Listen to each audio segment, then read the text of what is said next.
It's simply not disputable. Our best friends and allies in the region, Saudi Arabia, Qatar, and other Gulf states, these are the original financiers.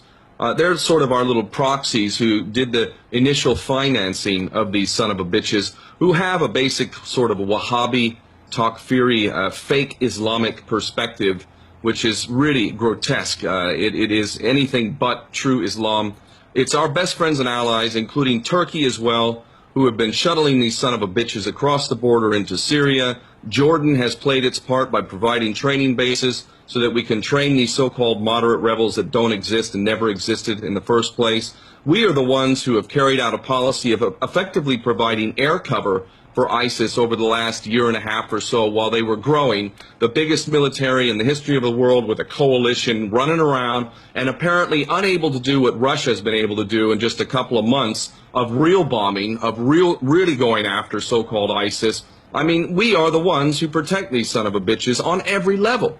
And, you know, it's really beggars belief that there was ever any debate about this, but I'm actually really inspired by the fact that we're seeing so many different independent writers out there and bloggers and whatnot who are writing the truth about this now, which is we are ISIS. You know, in fact, I would say that ISIS stands for Israeli Secret Intelligence Services. It's a perfect acronym for who is benefiting most from ISIS, because when you look at ISIS, its real intention is to basically rip apart the Middle East so that Israel, which is all part of the greater Israel project, so that Israel can expand. That is the goal, and it's been stated on many different levels. This is not some conspiracy fucking theory. It is a reality. It has been admitted on so many different levels that it's not even possible to seriously debate this. And everything we see playing out in the Middle East right now is part of a plan to allow Israel to expand. And all of these American sons and daughters who've been off fighting in the Middle East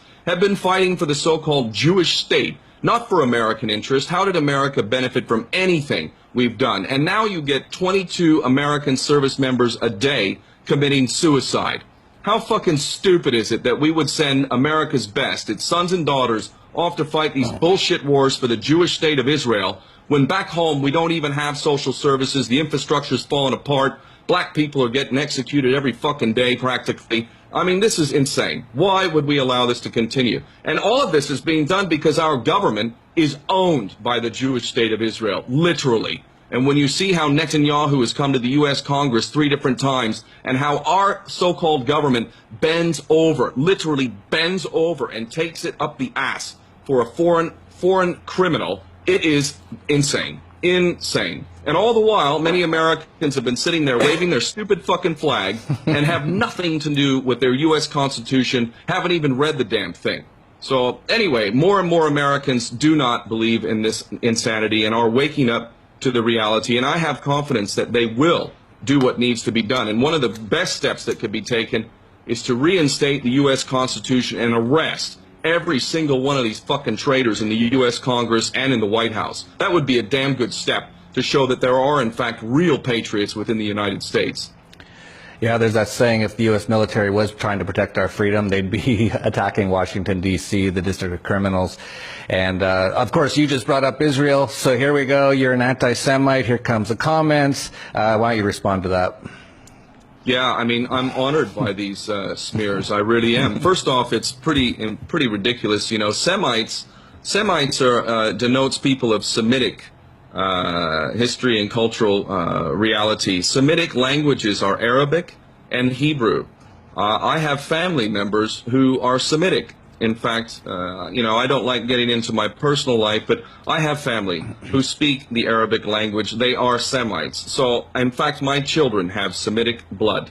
So, very interesting that I might be accused of being anti-Semitic. I think what people mean to say is that I'm anti-Jewish.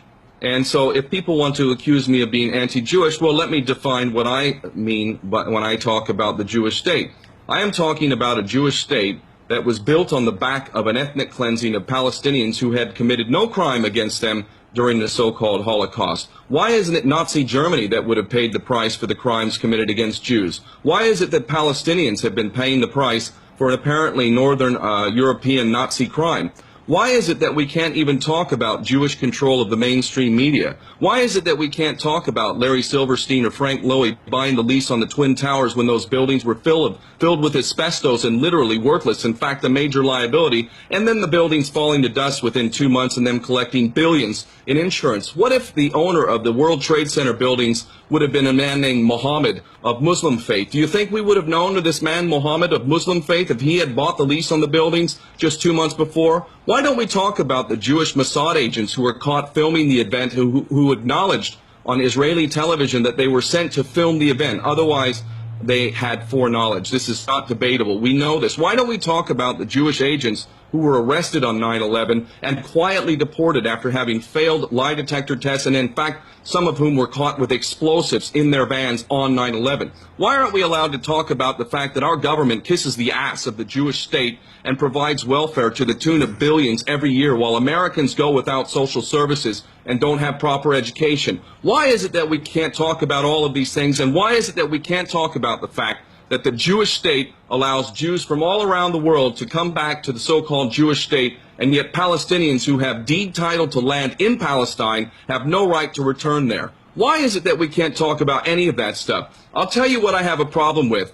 If Jewish people believe that they are the chosen ones, if they think that they are chosen by God and all the rest of us are effectively subhumans, goy, cattle, as we are referred to in the Talmud, then I've got a big fucking problem with Judaism. If, however, Jews believe that we are all brothers and sisters in one human family and they would wish to live in harmony with the rest of us, I have no problem with a Jew like that. But I have a big problem with many people who call themselves Jews, dual nationals in the U.S. government, traitors that they are, who definitely do not support anything known to be humane or brotherly at all. So I have